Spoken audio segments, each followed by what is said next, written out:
no show do Heleno Rotai. Rádio Serviço. Tá na hora de conversar mais uma vez com o meu querido amigo médico endocrinologista, também médico do serviço da Clínica Médica do Hospital Federal dos Servidores do Estado e ex-presidente do CREMERGE, meu amigo e grande tricolor, Dr. Silvio Provenzano, CRM 52374900, que hoje vai atender o pedido da nossa ouvinte Celi Novaes, que mora no Meier. Ela nos contou que foi diagnosticada com lúpus e por isso pediu informações sobre essa doença. Bom dia. Bom domingo, doutor Silvio. Bom domingo, Heleno. Aquele beijo para a família Tupi, em especial para a dona Celina, que vai me permitir falar de um assunto tão importante. Queria mandar um abraço para o doutor João Alberto, vizinho do Marcelo Pena, lá do Fluminense, grande amigo. Sim. E minha homenagem aos reumatologistas desse país que cuidam de uma doença tão importante. E o orgulho do Hospital dos Servidores, onde a reumatologia nasceu.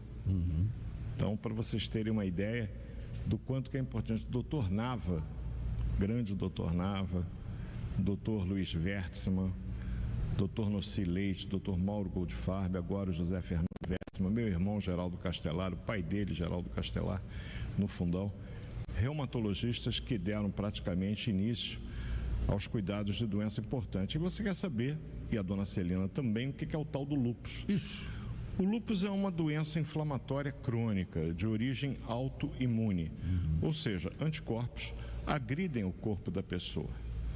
O que causa? É a pergunta. Não sei. Sei tanto quanto você. Não se sabe exatamente qual é a causa da origem desse distúrbio no sistema imunológico. Sabe-se que fatores genéticos, fatores ambientais, eventualmente alguns vírus, e fatores hormonais estão envolvidos na origem desse problema. O fato é que em algum momento o sistema imunológico daquela pessoa, e dona Celina, a senhora está acompanhada de muitas mulheres, porque o lúpus, ele é mais comum no afrodescendente, mas ocorre em todas as etnias, ele é muito mais comum nas mulheres, 9-1. Então, de cada 10 pessoas com lúpus, 9 têm o sexo da dona Celina, são mulheres. Sim. É uma doença que normalmente surge entre os 20 e 45 anos de idade e vai se manifestar dependendo do local que esses anticorpos resolverem agir. Anticorpo é uma proteína produzida pelo glóbulo branco da pessoa que, ao invés de defendê-la, que é a função do anticorpo, entrou um vírus da Covid, estou vacinado, eu tenho anticorpos que vão lá e destroem o vírus da Covid, o SARS-CoV-2.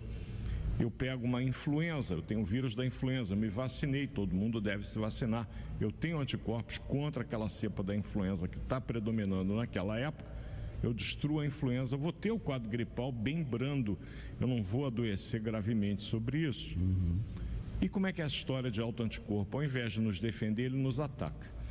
E ele pode atacar a pele, pode atacar a junta, pode atacar o rim. Um abraço para o Edson, lá, doutor Edson Creatinina da UERJ. Ele falou, não esqueça de falar da nefrite lúpica, é importante, é muito importante, inclusive podendo levar a insuficiência renal que leva à diálise e à necessidade de transplante.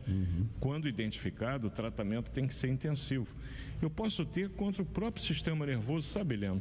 Não é uma forma muito comum, mas eu me lembro ainda garoto lá nos servidores, começando nos idos de 83, 84, um paciente que teve uma psicose lúpica e ele pulou do quarto andar, mas Deus é tão bom que acho que as asas dos anjos seguraram o impacto dele, ele teve uma pequena fratura e escapou, mas ele estava sobre a psicose lúpida, é um caso agudo de lúpus.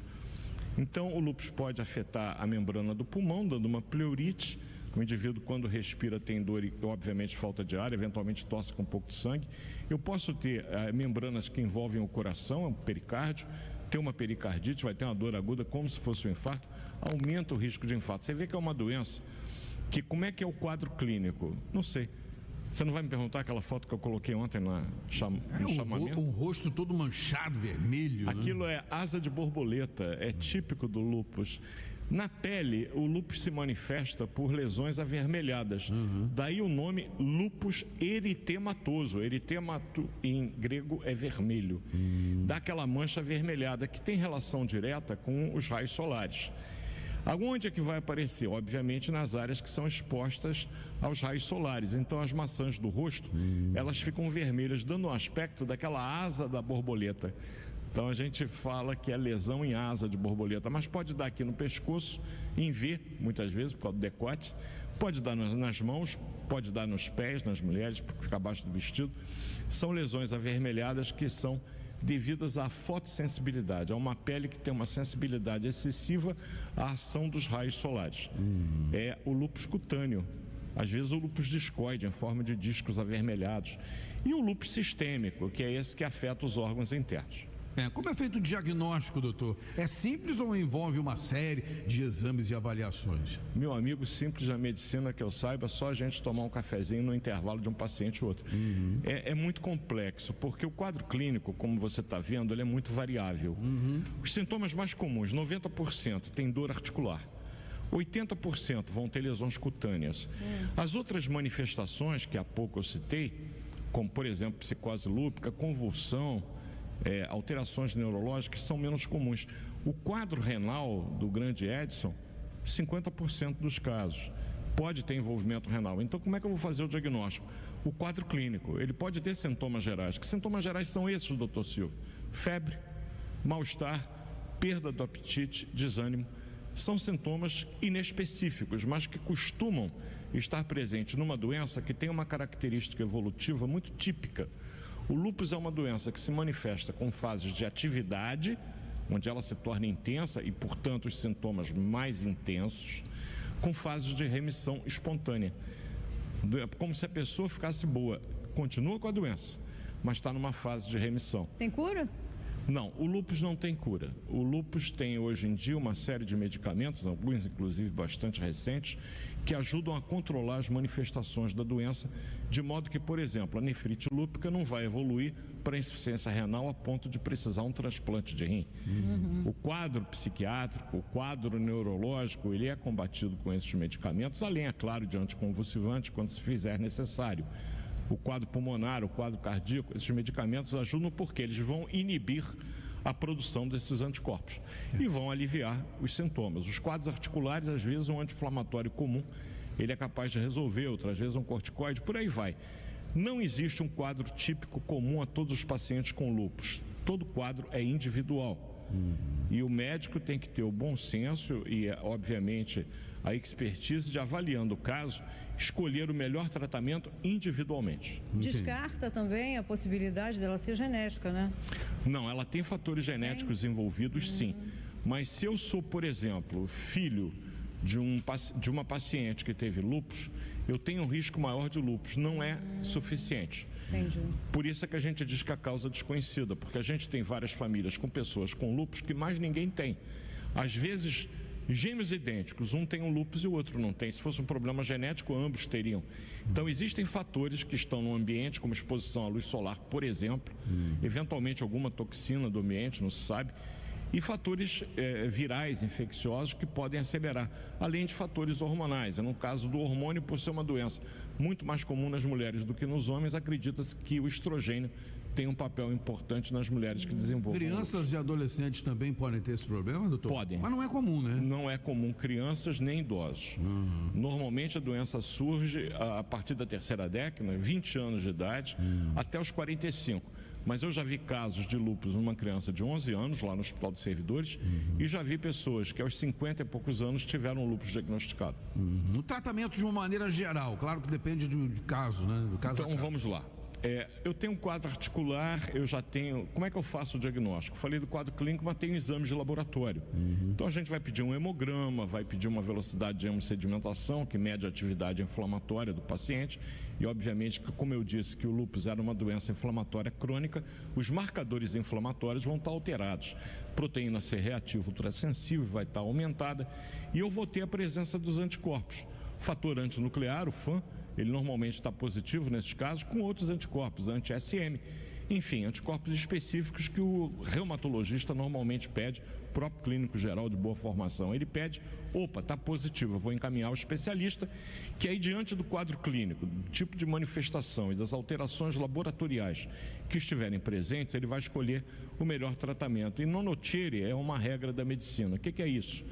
não cause dano. A gente sempre procura usar o medicamento que seja mais seguro, com menor incidência de efeitos colaterais e, quando possível, com menor custo para o paciente ou para a sociedade que ele estiver inserido. Então, não vou começar, por exemplo, com o imunobiológico, que são medicamentos recentes, mas a um custo praticamente insuportável até para o governo. A gente prescreve lá nos servidores, mas são medicamentos muito caros.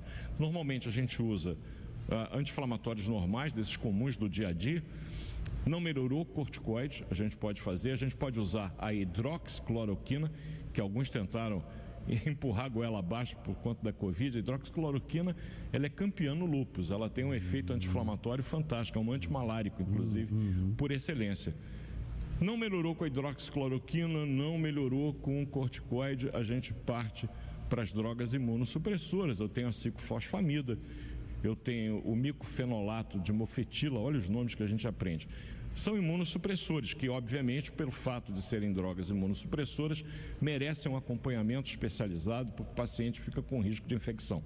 Não resolveu com isso. Eu tenho rituximab, que são imunobiológicos, drogas mais potentes a um custo que somente o governo hoje consegue bancar, ou planos de saúde que atualmente são obrigados, inclusive, a custear quando o diagnóstico está feito. Tema para a semana que vem, meu amigão. Eu vou tirar folga, eu vou trazer a Célia aqui e ela vai falar de miomatose uterina. O que é isso? Aqueles miomas que incomodam tanto as mulheres. A gente já fala tanto de problemas ginecológicos e um problema que é corriqueiro no dia a dia de muitas mulheres. A Célia vai vir falar aqui. Ótimo. Tem algum sintoma que faz chamar a atenção de mioma? Quais são as complicações? Eu tenho que operar mioma sempre? Quando é que eu tenho indicação? Quando eu não tenho? Célia é autoridade no assunto e ela generosamente virá aqui. E os ouvintes que me acompanham no Facebook comentam, porque só produção da rádio. Eu vou falar um pouco rapidamente daqui a 2 domingos. Quero falar de hérnia de disco e soluço. São condições que estão me pedindo no Facebook. Soluço é uma coisa rápida, mas por que eu tenho soluço a gente explica aqui. Interessante, é bom esclarecer. Vou esclarecer o que é o soluço e junto do soluço falar de hérnia de disco. Certo. Outro ouvinte perguntou, a hérnia de disco é um assunto que nunca foi falado e é verdade.